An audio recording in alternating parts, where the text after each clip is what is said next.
Hi, welcome to Volatility 411 for Thursday, January 7th. I'm Russell Rhoads, Head of Research and Consulting at EQ Derivatives. Now, late last year, I was speaking to Jay Soloff, who does a lot of good work in the VIX area. He really did feel like after we got the Georgia election behind us, after the Electoral College was done, we would see Contango and VIX. Jay was right on the money with this one. The VIX curve really does appear to be in Contango today.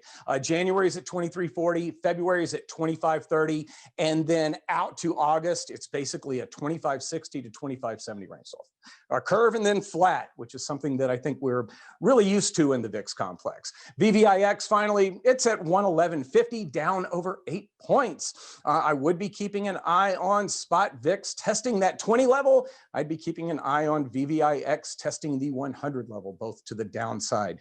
VVIX has only been under 100 once since things really started to kick in last year in March. Joe Teague yesterday pointed out elevated Feb futures relative to the other contracts. It's still relatively elevated, although a little bit lower than the farther dated contracts. But when I went looking for trades, I decided I was going to look for February. And looking at late day trades yesterday, the last 40 block trades in VIX options, 3 were in January, 3 were in March, and the other 34 were in February. So everybody's really paying a lot of attention to February. January contracts actually expire the morning of Joe Biden's inauguration. Yesterday, as events unfolded, we did see VIX and the front month VIX future rally from the 22 range to 26.